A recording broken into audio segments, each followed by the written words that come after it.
एकीकडे तो तुरुंगात जन्मठेपेची शिक्षा भोगतोय, तरीही त्याच्याकडे एक तुरुंगातच टाईपरायटर आहे.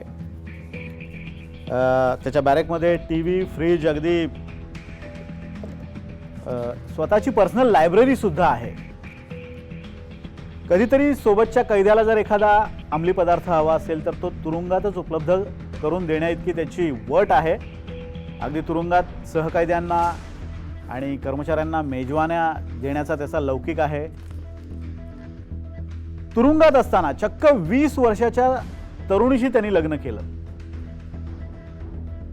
तुरुंगातून सुटल्यानंतर आपल्या आयुष्यावर एक पुस्तक सुद्धा त्यांनी प्रकाशित करून घेतलं. या पुस्तकाचे हक्क एका चित्रपट निर्मात्याला विकून त्याच्याकडनं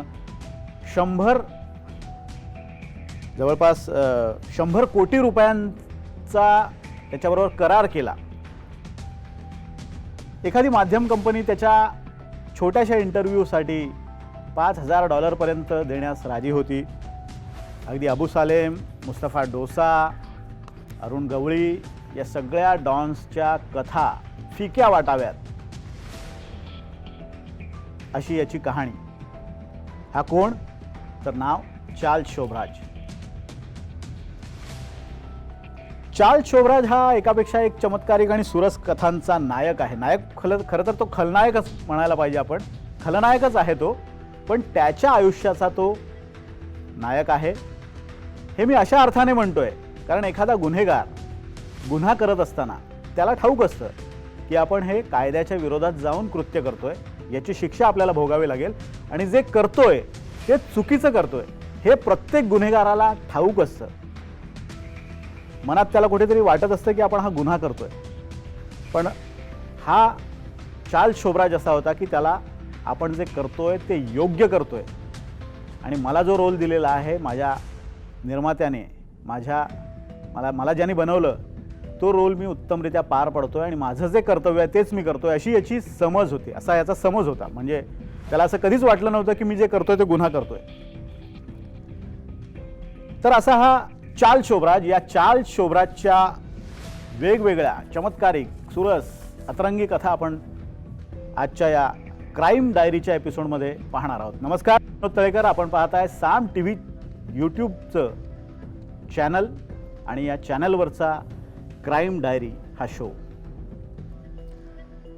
70-80च्या दशकात पोलिसांना गुंगारा देण्याचं कसब राखून असलेला शोभराज आता वृद्धत्वाकडे झुकलाय. सध्या तो नेपाळच्या सुंधारा सेंट्रल जेलमध्ये जन्मठेपेची शिक्षा भोगतोय.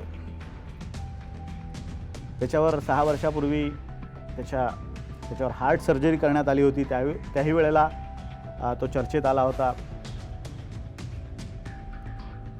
तर चार्ल्स शोभराज हे जितकं चतुर गुन्हेगारीचं प्रतीक आहे ना, तितकंच ते देशोदेशीच्या भ्रष्ट व्यवस्थांचं प्रतीक आहे. कारण त्यांनी जे गुन्हे केले त्या गुन्ह्यात कुठे ना कुठेतरी त्या देशाच्या भ्रष्ट अशा व्यवस्था त्याला मदतीला होत्या. आणि तरीसुद्धा हा चार्ल्स शोभराज हे भल्यांना न सुटलेलं एक मानसशास्त्रीय कोडं म्हणता येईल. नाव चार्ल्स गुरुमुख शोभराज. नाव थोडंसं वेगळं आहे. त्याचं कारणही तसं आहे कारण व्हिएतनामी माता होती त्याची. आई जी होती ती व्हिएतनामची नागरिक होती. फ्रेंच सरकारच्या ताब्यात जेव्हा व्हिएतनाम होता त्यावेळेला त्याचा जन्म झाला. व्हिएतनामी आई आणि भारतीय पिता अशा जोडप्याच्या पोटी तो जन्माला आला.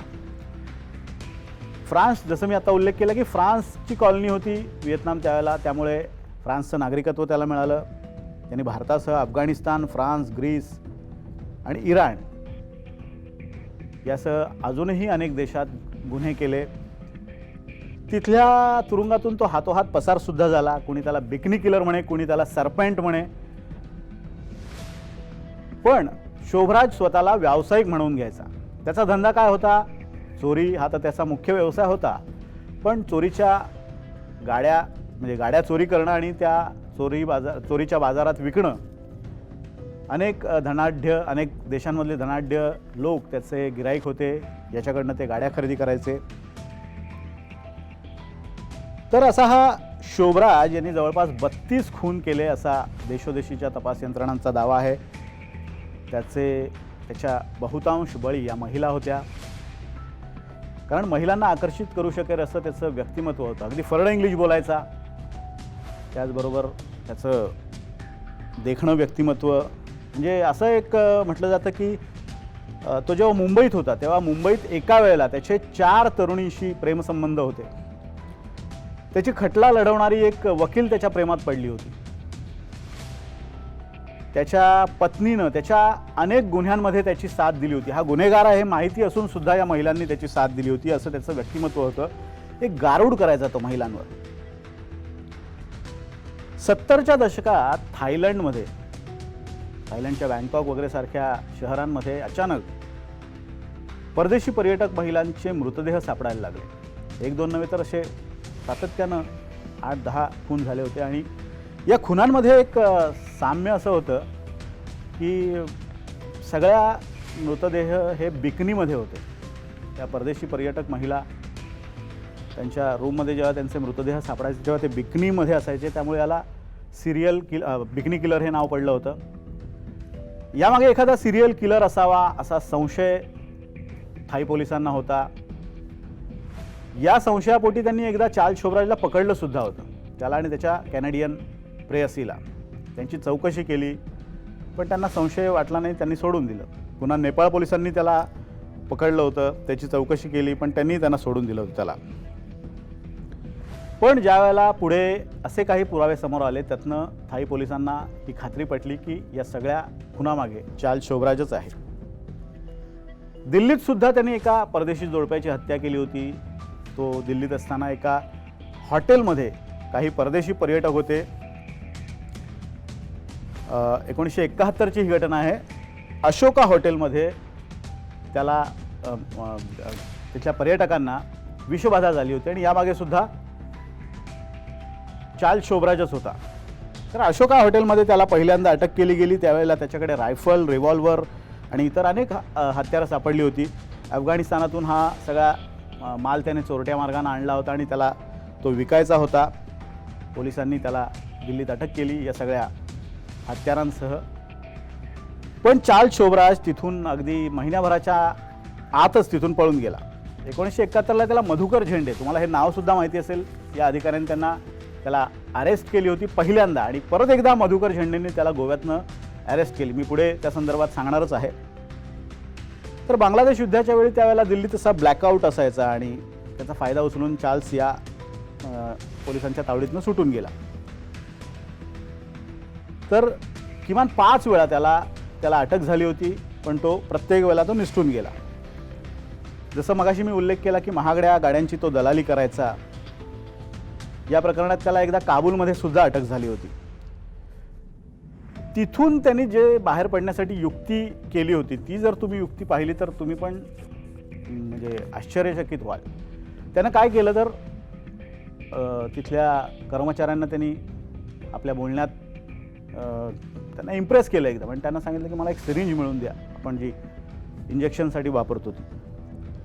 तर ती सिरिंज त्याला मिळाल्यानंतर त्यांनी स्वतःचंच रक्त काढून घेतलं आणि ते रक्त चांगलं पेलाभर रक्त काढलं आणि ते प्यायला, तो स्वतःचंच रक्त प्यायला.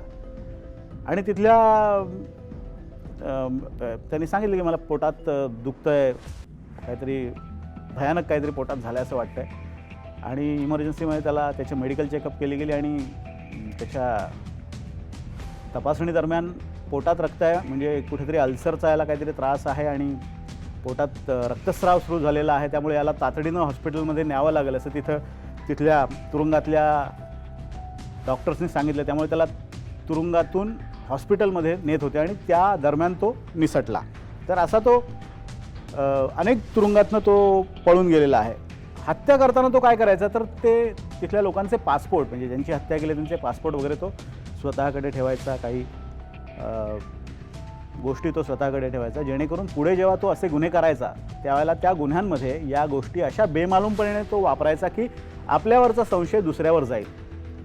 किंवा जे पासपोर्ट चोरलेले आहेत त्या पासपोर्टचा असा वापर करायचा की एका देशातून जेव्हा दुसऱ्या देशात त्याला जायचं आहे त्यावेळेला तो या पासपोर्टचा वापर करायचा. तर 1997मध्ये तो शिक्षा भोगून भारतातनं जेव्हा बाहेर पडला तो फ्रान्सला गेला.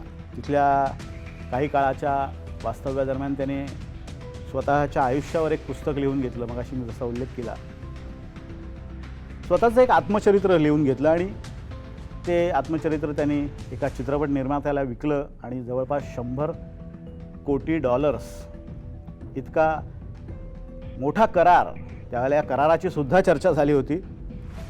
आणि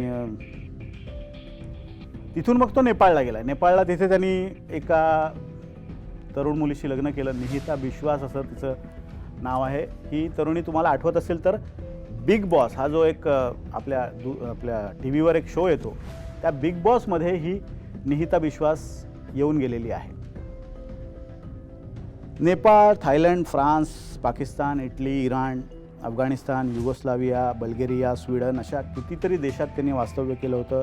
तिथं अनेक वस्तूंचा चोरटा व्यापार केला, दरोडे घातले. त्याला दुसऱ्यांदा जेव्हा मधुकर झेंडेंनी अटक केली, तो प्रसंग इतका नाट्यमय आहे की तो ऐकलाच पाहिजे. म्हणजे तो गोव्यात होता आणि आपण आता तो म्हणजे पळण्याच्या बेतात होता. भारतातनं त्याला बाहेर पळायचं होतं. त्याच्यावर एक डेव्हिड हॉल नावाचा त्याचा मित्र होता, परदेशी होता.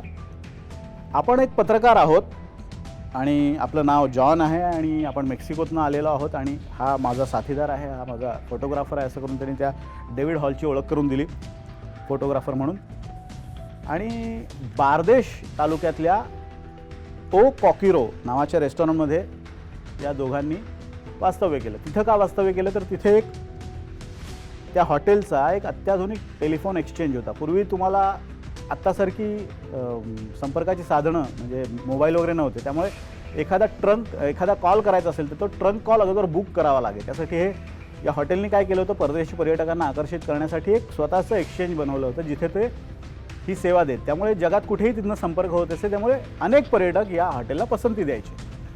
तर हा तिथं होता आणि तिथं एक दिवस काय झालं की तो साधारण सकाळी 9:45चा सुमार असेल, तो त्या हॉटेलच्या टेबलवर बसला होता.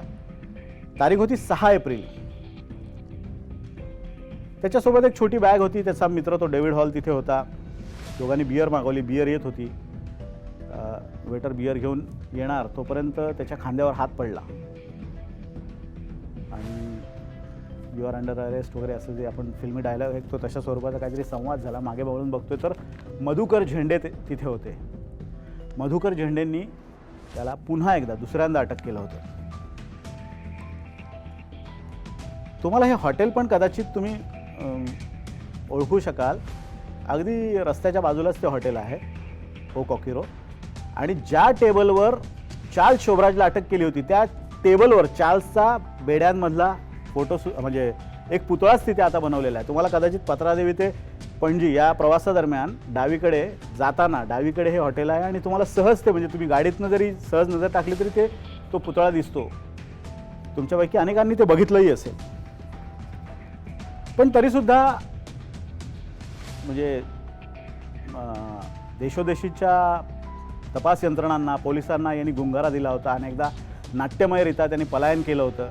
पण तरीसुद्धा मधुकर झेंडेंना हा अगदी सामान्य गुन्हेगार वाटायचा. का? त्यांचं असं म्हणणं होतं की जर तो वारंवार पकडला जात असेल तर त्याला मी ग्रेट गुन्हेगार असं कसं म्हणू किंवा तो एकदम हुशार बुद्धिमान असं मी कसं म्हणू, कारण तो जर वारंवार पकडला जात असेल तर तो हुशार नाही आहे. त्यांच्या मते त्याच्यात एक अशी खुमखुमी होती की त्याला ती स्वस्थ बसू द्यायची नाही. काहीतरी गुन्हा करणं ही त्याची गरज नव्हती, कारण त्याच्याकडे प्रचंड पैसा होता. विविध गुन्ह्यांना त्यांनी तो कमवला होता. पैशासाठी तो हे करत नसे, तर त्याच्यात एक खुमखुमी होती.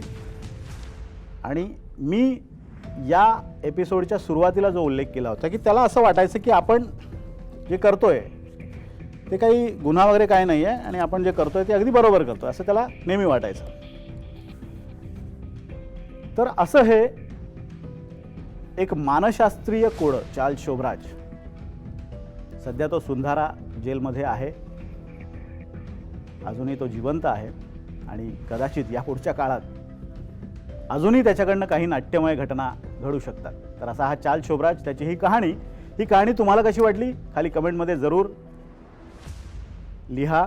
त्याचबरोबर क्राईम डायरीचे एपिसोड पहा आणि हा एपिसोड तुम्हाला कसा वाटला, आवडला असेल तर जरूर लाईक करा आणि पाहत राहा साम TV डिजिटल. धन्यवाद.